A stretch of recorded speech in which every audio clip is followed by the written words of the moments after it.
All right, Guru Nation, times are changing, but the more things change, the more they stay the same. Agentic AI is here.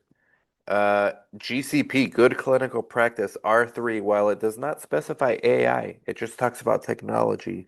And it's essentially laying down the groundwork and the foundation that the responsibility of the tasks, first of all, goes beyond the delegation of duties log.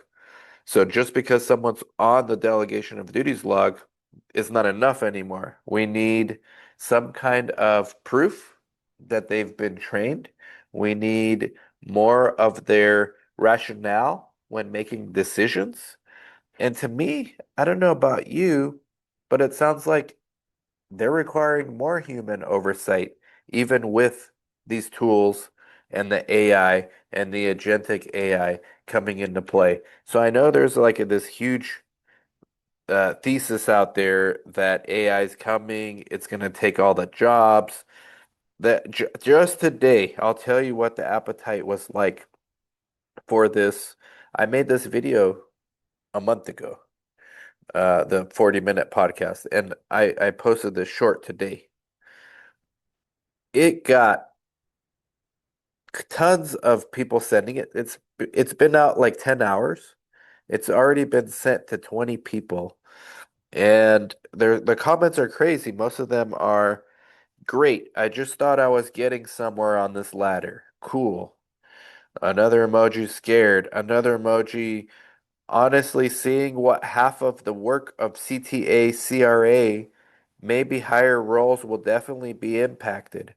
We have a new AI agent feature that will do whatever it's told, even for finance. Soon, if implemented by companies, many roles will eliminate, and few remain to monitor those AI changes. Can you please share more on your viewpoint for AI agents? Another one. So does that mean AI will take our jobs? Another one. What other roles besides medical monitor can I look into? Like people are worried, and I understand. Listen, I'm a site owner.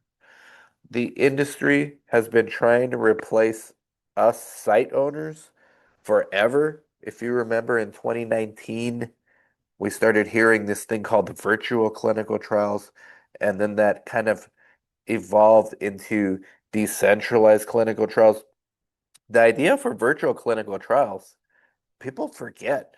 I don't forget. I got the memory of an elephant. I remember in 2019, the CROs were saying, yeah, we're going to have, now it's not going to be for every study, but for the easier studies, we're going to have one PI in every state, or for the bigger states, maybe two. And they're going to do all the visits remotely and this and that. Never took off. Why? Because trials are complex. But I'm bringing that up to illustrate a point. AI is a threat, yes, but we have had many threats in the past. I just mentioned one. That was a very real threat, a actually very explicit threat for site owners. And I knew it wouldn't take off because I do these trials at the site. These studies are complex. I don't think agentic AI is going to replace jobs. I do think it is going to make the bottleneck, squeeze the bottleneck further out. So I do think the humans are working the ends, end to end. So a human will prompt what it wants the AI to do. The AI will do it, do the tasks, and at the end, a human will, ooh, excuse me. At the end, a human will validate and verify what the output actually is. So you cannot just leave the AI by itself. Um, I mean, you can, but the FDA literally specified a human is responsible, and you have to put rationale for your thinking. And they actually gave a warning letter and a complete response letter to a sponsor who outsourced, like, not very intelligently whatsoever, but outsourced their entire good manufacturing practice plan to AI.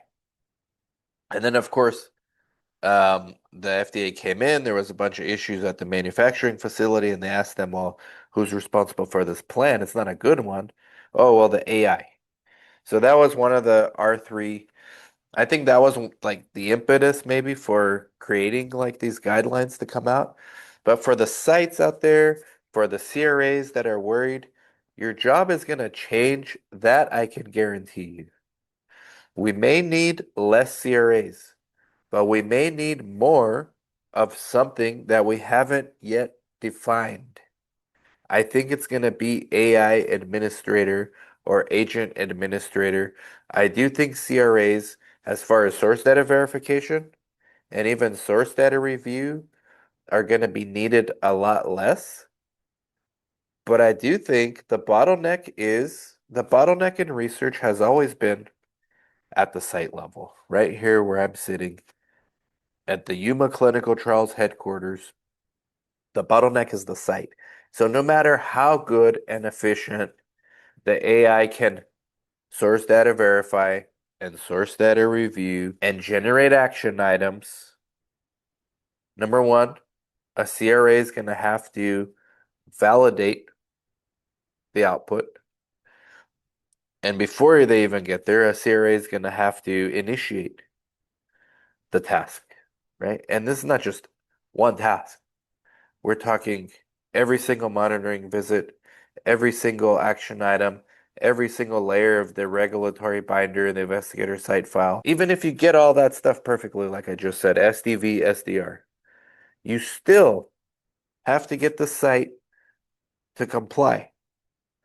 And the sites, believe it, we are also using AI. So we are getting better as well. But there's gonna be more things to catch. And yes, we are using AI here for read the last monitoring visit letter and add the deviations that the monitor spelled out to our deviation log.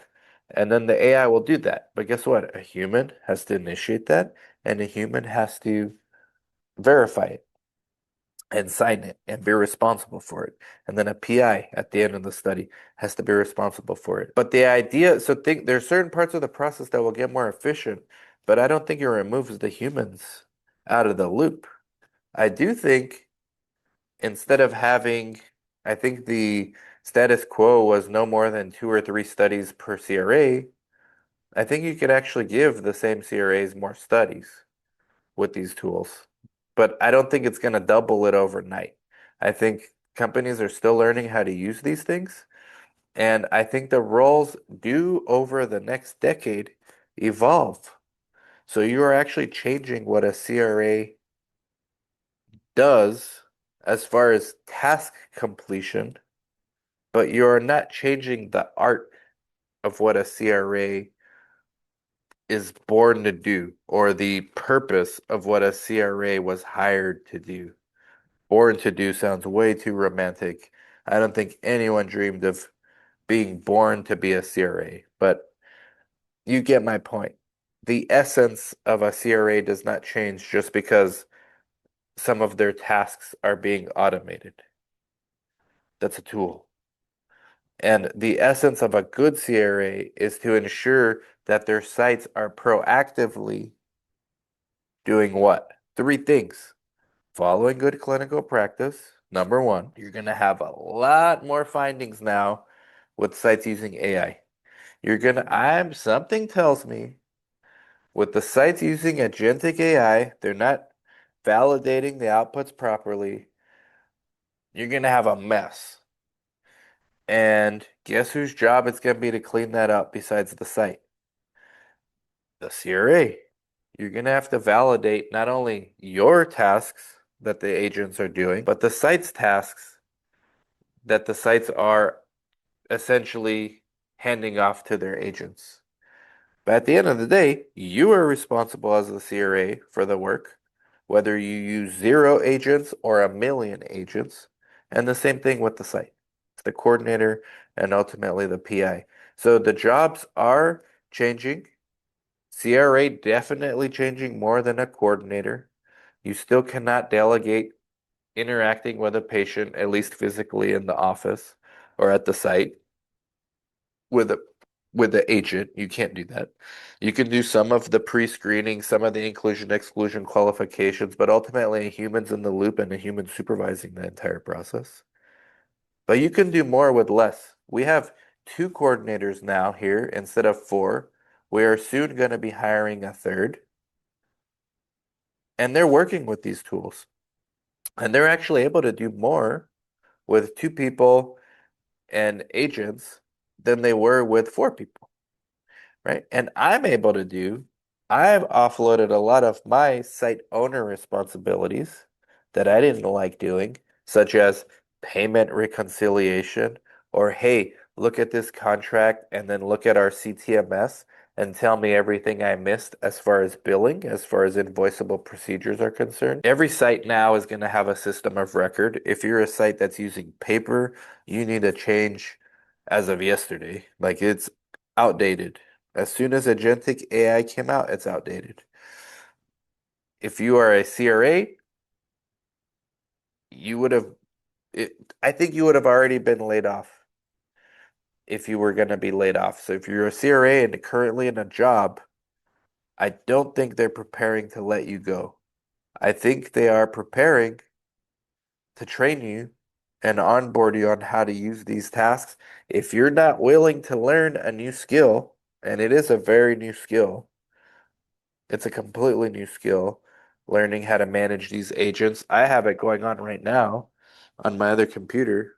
Claude right now is working on a budget and CTMS manager that we're giving out per coordinator for our sites for the public for free and then for our DSCS clients as far as helping them get more studies and negotiate better budgets. But it's a new skill set and it doesn't come intuitive. And if you're going to be resistant to it, then they are going to move on. Just like every job role in history has evolved over time as paradigm changing technologies come into play. It doesn't mean all the jobs are going to be gone.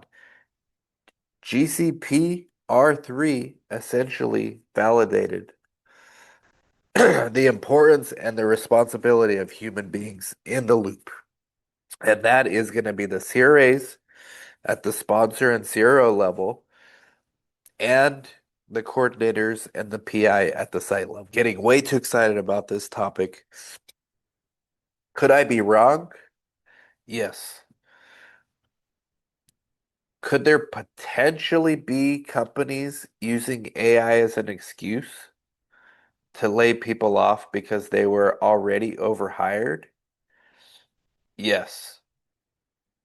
Is that already happening at some CROs? Yes. Do a lot of people think that that is correlated or causal to AI getting really good at their job? Yes. Do I think that's actually the case? No. I do not think that is the case. And the reason I don't think that's the case is because we've been using AI now, agentic AI, at our site for about a month. Got some bad allergies. Nothing has changed as far as our coordinators' workflow. Well, I take that back. Their workflow has been improved. They're more efficient. I actually, as a manager, have more transparency and more insight into what's actually going on. I get daily summaries from the AI showing me this visit occurred. We caught these kind of things. Sites are having their own, like these agents are the QA, QTC, quality control specialists at the sites. I have to validate those outputs, and after my coordinators validate them, in case they missed anything, I have to catch it. And then we have another QA person who does it as well. I think at the CROs, it's at scale. I mean, we're doing like a dozen studies here. CROs are doing 200 plus studies. You're going to need the same amount of people, especially if the CROs are planning to grow, which everyone is thinking there are more studies coming out. So these tools are not magic. These tools are only as good as the data they analyze, the prompts they are given, and then the validation, the output that is being validated. That is it. So before I completely lose my voice, I just wanted to say GCP R3 is on our side. The FDA does not accept agents being responsible for work, even though they understand technology can streamline certain tasks. And at the end of the day, that really is all AI is a technology that can do some tasks really well, but they still need supervision. And I haven't even yet started to talk about the cost efficiency of these tokens. These are not cheap stuff. They're getting more expensive. Before they get cheaper, they're going to get more expensive because at the frontier model level, they are constrained by compute and they're constrained by energy. The demand for these things is going to keep going up. These things are going to get more expensive before they get cheaper. So what does that tell you? It doesn't tell you the progress is going to stop. It's going to tell you that companies are going to start analyzing very strongly how efficient is this person at using these agents versus this one. And oh, this person uses 4 times as many tokens as this person, but their outputs are the same. I need to go train this person because they're not as efficient on prompting, and we're gonna need to train them on best prompting practices or whatever it's gonna be called, how to manage the workflow. Because just like you could be a lazy worker and get away with it, you're just less efficient than your more efficient counterparts. You could be a lazy agentic prompter and validator, and it's gonna cost companies more. So the skills, the essence doesn't change. Don't believe the fear porn. Like, subscribe, comment, share. Bye bye.